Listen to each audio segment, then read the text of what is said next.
Hey everybody, welcome back to the channel. Today's video is a little bit different. It's about my recent 90-day challenge and the ups and the downs and ultimately why I didn't cross the finish line as I had hoped for. But more importantly, it's about what comes after this failure and how we can turn it into a stepping stone for success.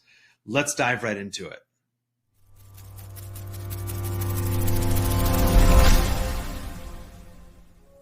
About 3 months ago, I set a goal to call real estate agents about their low equity listings for 90 days straight, and I was planning to do it live on Facebook and YouTube. When I started out on the first day, I was super excited. I was planning to document my progress, share my updates, and for the first few weeks, I did exactly that, and I was able to push past all of the things that would interfere with my challenge. But if we fast forward to today, here's the truth. I failed, and I didn't meet the goal that I was really hoping to accomplish. At first, I was really hard on myself, and feeling like a failure, I began to question everything. Why couldn't I complete the challenge? What exactly went wrong? But then something clicked, and I realized that even though I didn't reach my initial target, I gained so much more. Let's take a few minutes and unpack how pushing through these moments shapes our journey towards success. So here are the 5 lessons that I've learned so far.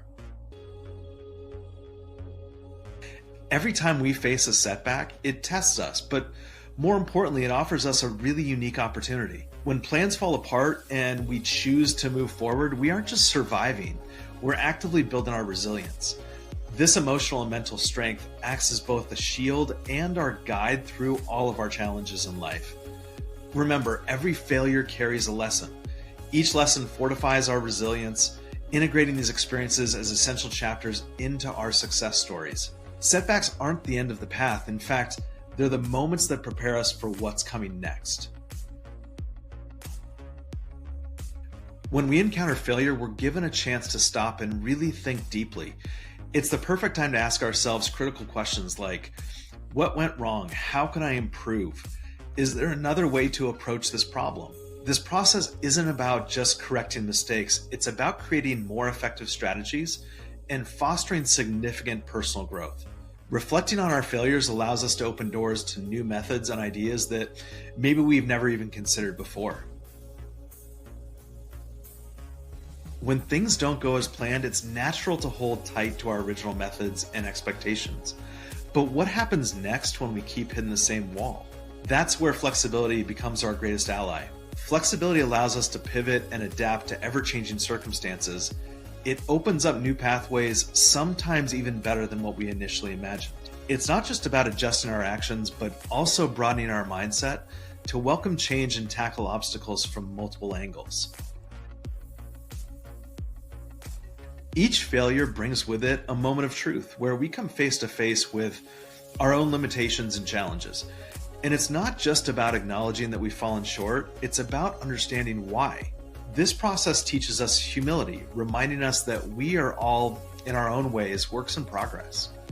And it's through these personal trials that we learn to feel for others and their struggles. Experiencing our own difficulties, we can better relate to the challenges faced by those around us.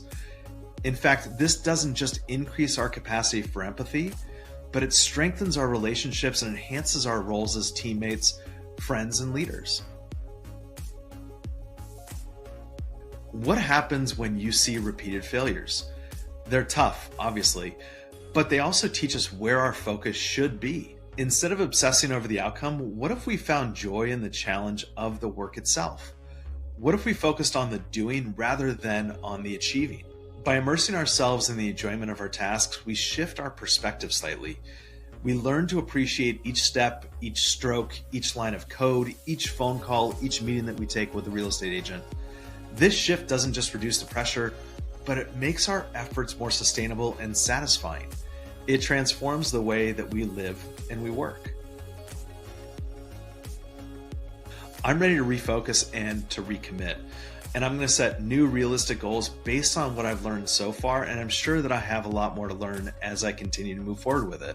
But long story short, I'm not going to give up on this challenge, but rather I'm just going to adjust the sails a little bit to reach my goal. I want to bring you all with me on this renewed journey. Let's motivate each other, let's share our stories, and let's grow together. If you've had a similar experience, drop a comment below. I'd love to hear about how you turned a setback into a comeback. Thank you so much for watching. And remember, it's not about the setbacks, it's about the comebacks. Don't forget to like, subscribe, and hit that bell icon for notifications about more videos exactly like this. We'll see you in the next one.